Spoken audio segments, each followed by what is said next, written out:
Class का average 20 है, 21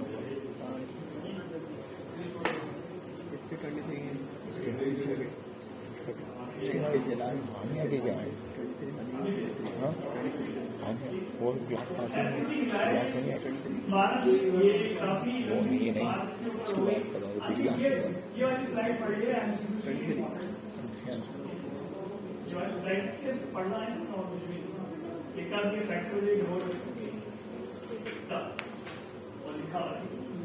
अब लेकिन मैं relatively large sample are taken this gauge here distributed as the form of bar.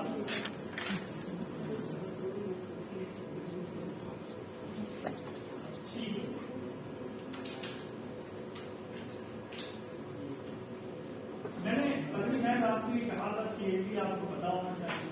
तो CLT नहीं पता होगा तो मुश्किल हो जाएगी। सर आपने थ्योरी बोली थी वो पढ़ी स्टैंडर्ड यही बात है, आप पढ़ लीजिएगा, इसके ऊपर टाइम नहीं लगा होगा, बहुत मुश्किल हो जाएगा। ये देखिए हमने कहा कि आपका कोई वेरिएबल लेगा एक्स, उससे आपने नहीं लिया और बहुत सारे सैंपल नहीं लिए, तो आप अगर डेटा को देखें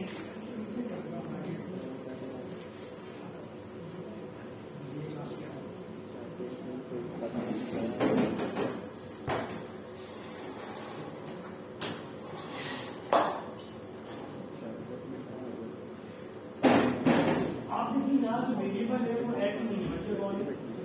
एक्स बार, इसका मतलब मल्टीपल सैंपल निकाले, मल्टीपल बहुत सारे सैंपल निकाले, वही ब्लड क्वांटिटी वाली ब्लड क्वांटिटी, तो 10 लोगों के कितने आपने सैंपल,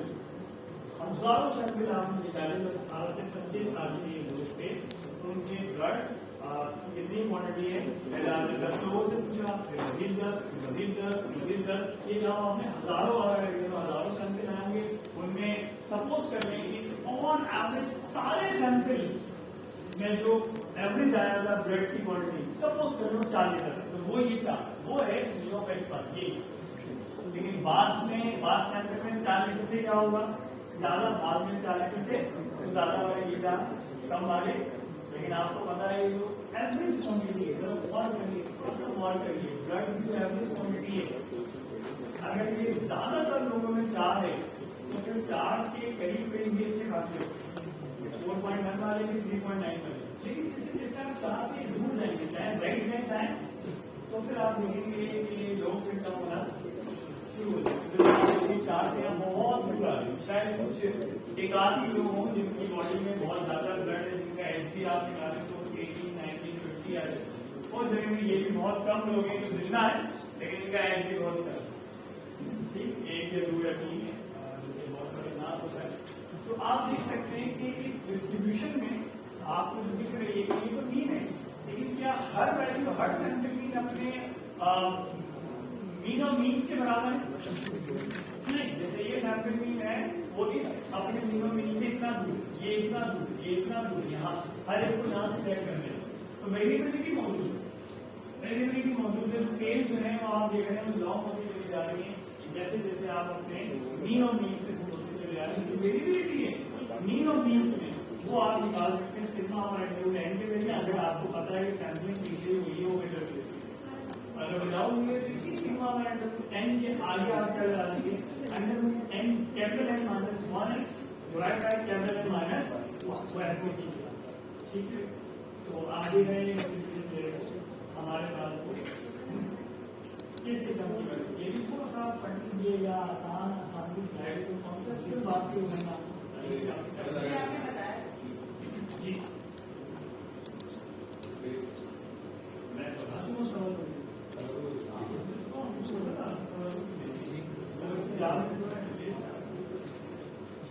अभी ये एक बड़ी इंपॉर्टेंट स्लाइड मुझे लग रही है, इसलिए मैं चाह रहा हूँ थोड़ा सा मैं इसके बारे में बताऊँ। If the population sampled is normally distributed, then the sampling distribution of X bar will also be normal regardless of sample size. कोई समझा सकता है इसको? मतलब डेटा नॉर्मल डिस्ट्रीब्यूटेड समझा।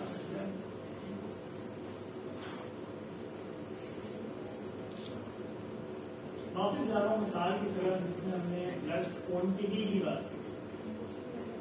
हम इंटरेस्टेड हैं ब्लड क्वांटिटी जिनकी 18 से 25 साल, दुनिया में से जितने लोग हैं उनकी एज 18 से 25, वो हमारी पॉपुलेशन में आती है, मेल भी और हमने भी कंडीशन लगाई हुई, हमने भी कंट्री कंडीशन नहीं लगाई। हाँ, आसान करने के लिए कहने से पाकिस्तान, लेकिन पाकिस्तान में भी 18 से 25 साल वाले लोग काफी सारे होंगे, कुछ एक आध करोड़ तो बनी है, लेकिन 10 मिलियन तो बनी जाए। सवाल ये पैदा होगा, वो कहता है कि अगर जो आपकी पॉपुलेशन है, अगर वो पॉपुलेशन नॉर्मली डिस्ट्रीब्यूटेड है, यानी वो पॉपुलेशन जो है वो किस डिस्ट्रीब्यूशन को फॉलो कर रही है, तो आप उस पॉपुलेशन से जो सैंपल निकालते हैं उस सैंपल का नाम मीन लेते हैं, क्या लेते हैं, और ये काम एक बार नहीं करते, कई बार करते, रिपीटेड सैंपल, बार बार सैंपल निकालते और मीन निकालते हैं, तो जो सैंपल मीन होगा, लिखा हुआ जो सैंपल मीन होगा इस बार, उसकी डिस्ट्रीब्यूशन भी नॉर्मल हो। इस बात से कतई ताल्लुक कि जो आपने सैंपल लिया है वो 10 का था या 100 का, it does not matter. The thing that matter is कि जो सैंपल ड्रॉ कर रहा है वो जिस पॉपुलेशन से गया, क्या पॉपुलेशन नॉर्मली डिस्ट्रीब्यूटेड है, वेरिएशन प्रोडक्ट्स पॉपुलेशन,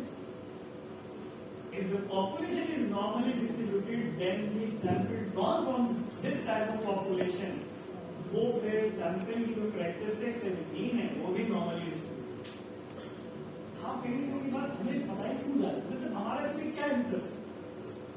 आपका इंटरेस्ट ये है आगे जाके जब आप कुछ टेस्ट पढ़ते हैं जो आपने पढ़े हैं, आपने पढ़े हैं, उनकी रिक्वायरमेंट होती है कि भैया मैं सिर्फ तब अप्लाई होगा जब डिस्ट्रीब्यूशन नॉर्मल होगा, लेकिन आप इस बात की चेक आप तो बस कहते हैं भैया ये फॉर्मूला है x bar plus minus Z alpha by 2 sigma bar under bracket if population standard division is given but if population standard division is not given and the sample size is greater than or equal to 30, then again go for the same formula, लेकिन क्या करते हैं sigma की जगह ऐसा एक बात, और आप कहते हैं और अगर नहीं पता और सैंपल साइज भी 30 से क्या है तो फिर एक काम करें जेड को पीछे बदल दें, पीछे क्या चल रहा होगा आपको कुछ पता क्यों बदल रहा होगा, यही फॉर्मूला में लगाना होगा वो आपको पता। ये जो जेड और पी जो फॉर्मूले आप लगाते हैं दोनों के पीछे एक बड़ा सोल्यूशन है कि जिस पॉपुलेशन से ये डेटा आ रहा है वो पॉपुलेशन नॉर्मली डिस्ट्रीब्यूटेड है, अगर वो पॉपुलेशन नॉन नॉर्मली डिस्ट्रीब्यूटेड है नेवर दैट नॉट दोनों इस्तेमाल होते। यहाँ उसने क्या गारंटी दे दी कि अगर आपकी पॉपुलेशन नॉर्मली डिस्ट्रीब्यूटेड है क्या है,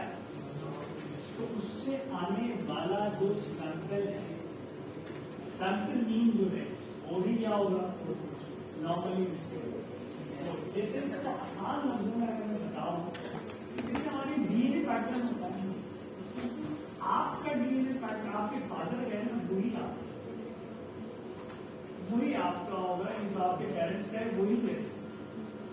इससे फर्क नहीं पड़ता कि आप 10 साल के हैं या आप 50 साल, जो सैंपल्स आएगा उसको यूज हो सकते। लेकिन अगर सोचिए कि वो जो पॉपुलेशन है वो जो ऊपर लिखा है द पॉपुलेशन सैंपल्ड, जिसमें से सैंपल निकाला है, अगर वो पॉपुलेशन नॉर्मली डिस्ट्रीब्यूटेड ना, पॉपुलेशन नॉर्मली डिस्ट्रीब्यूटेड ना, फिर जो सैंपल मीन की डिस्ट्रीब्यूशन है क्या फिर वो नॉर्मल हो, ये क्वेश्चन मार्क, क्वेश्चन यहां बिल्कुल क्लियर नहीं, अगर जिस पॉपुलेशन से सैंपल लिया है वो नॉर्मली डिस्ट्रीब्यूटेड है तो फिर गारंटी है कि जो सैंपल मीन है वो भी नॉर्मली बिना धड़ लगाने नॉर्मल डिस्ट्रीब्यूटेड। लेकिन अगर वो पॉपुलेशन नॉर्मली डिस्ट्रीब्यूटेड नहीं तो क्या सैंपल मीन की डिस्ट्रीब्यूशन नॉर्मल होगी, क्या नॉन नॉर्मल पॉपुलेशन से एक नॉर्मल पॉपुलेशन की तरफ जा सकते हैं। यहाँ के काम आता है CLT, क्या काम आता है, क्वेश्चन क्या है, ये क्वेश्चन है, क्या ये क्वेश्चन आपको लगता है कि हाँ भाई ये क्वेश्चन इसका जवाब पता होना चाहिए। फिर क्या होगा, एक सिचुएशन तो बता दी, लेकिन ये सिचुएशन तो आई कि अगर पॉपुलेशन ही नॉन नॉर्मल हो तो क्या करेंगे आप, तो ये बातें आपको पता होनी चाहिए। अब मैं एक सवाल मतलब आ रहा हूँ आपसे, जो आपने पढ़ा था माजी में हाइपोथेसिस टेस्टिंग, या आपने पढ़ा था इंटरवल कॉन्फिडेंस इंटरवल जो आप बनाते थे, इसमें जब आप कहते थे कि यार न्यू के लिए पॉपुलेशन मीन के लिए जो कॉन्फिडेंस इंटरवल होगा एक्स बार प्लस माइनस, वो जेड लिखते थे आप यहाँ पर, या जी लिखते थे, कोई झगड़े में नहीं पड़े, और आगे आप लिखते थे सिग्मा हमारा करूँ लिखते थे ना, तो ये सिग्मा हमारा करूँ एन ही क्यों लिखते,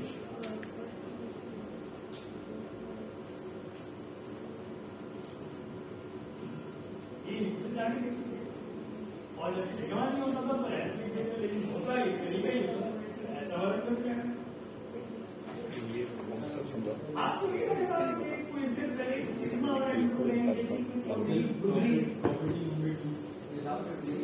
स्पेल बना गई ना,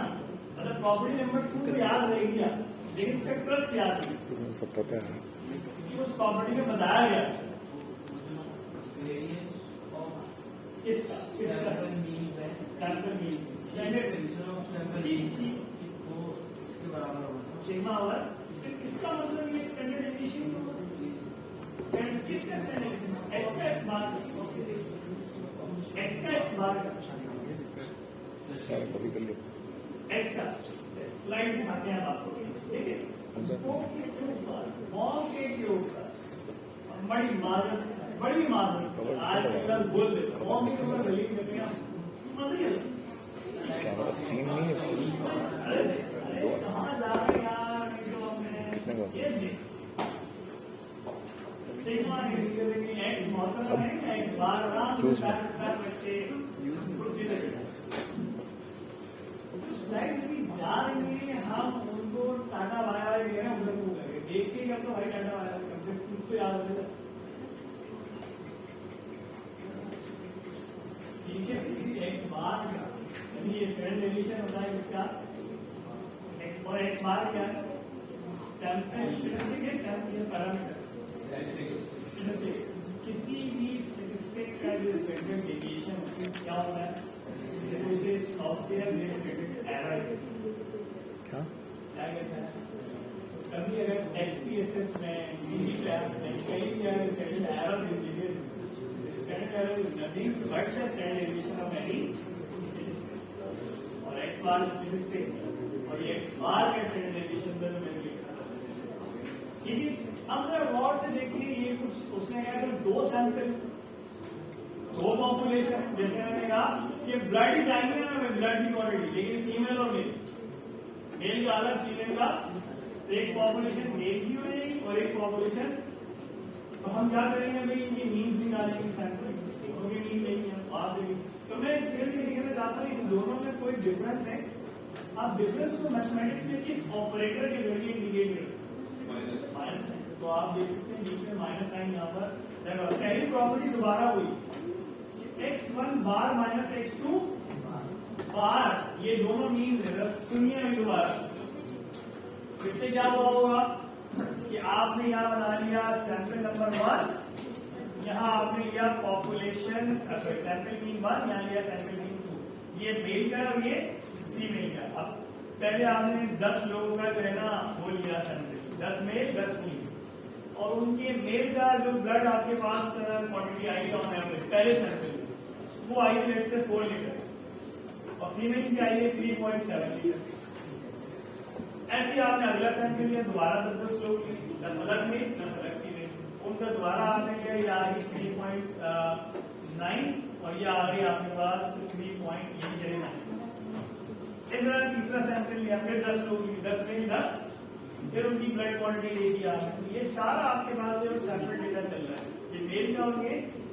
अब एक कॉलम यहाँ बनाया जा सकता है किसका, x1 बार माइनस x2 बार, इसमें से इसको क्या करेंगे, इसमें से इसको क्या करेंगे, सब्ट्रैक्ट करेंगे, तो आपके पास कॉलम जो बन सकता है। अगर वाकई में फर्क नहीं है, यानी मेल की बॉडी में जितना ब्लड होता है उतने, अगर इसमें कोई फर्क नहीं है तो फिर हम क्या एक्सपेक्ट करेंगे कि X1 बार माइनस X2 बार के कॉलम में किस किस्म की वैल्यू आनी चाहिए, क्लोज टू 0, बहुत करीब। अगर एग्जैक्टली सब 0 आ गए फिर तो डेफिनेटली कोई फर्क, लेकिन अगर 0 के करीब करीब भी आ रही है तो हमारा अजम्पशन जो है ठीक, हमारा जो क्वेश्चन है, जो हमारे जहन में एक सवाल है, वो सवाल जो है वो हाँ की तरफ जा रहा है, कोई फर्क नहीं। लेकिन अगर यहाँ बड़ी बड़ी वैल्यू आ गई, बड़े बड़े नंबर आइदर पॉजिटिव और नहीं, तो बड़ा +4 आ गया या -4 आ गया, +3 आ गया या -3 आ गया, बड़े नंबर का लेकिन 0 के करीब नहीं, इसका मतलब है दोनों की बॉडी में ब्लड क्वांटिटी है वो सेम नहीं होती। आप टेस्ट करवा रहे होते हैं तो आपने वहाँ HB होता है, हीमोग्लोबिन जो आपकी बॉडी में होता है, आपकी ब्लड क्वांटिटी का एक मेजर देगा, तो वो मेल और फीमेल की नॉर्मल रेंज सेम होती है अलग। तो अगर हम ये अजम्पशन को ले रहे हैं भैया आज के दौर में मेल और फीमेल जो है, अगर बाइबल में किसकी बॉडी का कम होता है, औरतों में जो नॉर्मल रेंज क्या होती है, लेकिन ये थोड़ा मतलब शादीशुदा लोग ऑलरेडी तो शादीशुदा मर्द और मैरिड जो है उन लोगों में है, तो आपने क्या किया, मतलब मैं रिसर्च की बात कर रहा हूँ, मैं वैसे कोई बात नहीं करने के लिए रिसर्च की बात है। हाँ, इसके हम मिसाल का एक फ्लेवर डाल सकते हैं, तो ये हो सकता है कि अक्सर ही जुड़ना हमारे माशरे में तो बहुत बोला जाता है यार खूनी घुसती रहती, आप भी बोलते होंगे आपके अम्मा के बोले अगर ये वाली बात मुझे औरतों का खून डालो नहीं, तो आप देख सकते हैं रिसर्च में तो कुछ भी हो सकता है ना, आप डेटा कलेक्ट करें और इंक्वायरी करें सैंपल्स क्या कह रहे हैं, तो बात ये आपके पास आगे। अब वो कह रहा है इन तमाम जो सैंपल मीन आ रहे हैं दोनों ग्रुप के, दोनों सैंपल्स के, इनका जब आप डिफरेंस लेते हैं तो यहाँ पे कुछ क्या होंगी, वैल्यूज होगी, उन वैल्यूज का अगर आप नहीं है तो वो मीन मिलाएगा mean of X1 bar minus X2 bar, वो मीन जो है किसके बराबर होगा, μ1 माइनस, मतलब μ1 माइनस μ2 क्या, μ1 का मतलब क्या होगा सारे मेल उस ग्रुप के उनका मीन, और μ2 का मतलब सारी, वो कह रहे हैं इनमें कोई फर्क नहीं होगा। बिल्कुल वही वाली बात है जिससे पहले सिंगल सैंपल वही वाली बात यहाँ पे। तो अब आपकी शिलानी दिमाग में शिलानी क्या लगा रहे हैं, मेरे आया था LS2, मेरे आया था, क्योंकि हमारे टीचर ने कभी भी X1 बार प्लस X2 बार की बात नहीं देखा, वो किसी किताब में आज भी हमारे टीचर ने कभी X1 bar multiply by X2 बार की बात नहीं देखा, हमारे टीचर ने कभी X1 bar divide by X2 बार की बात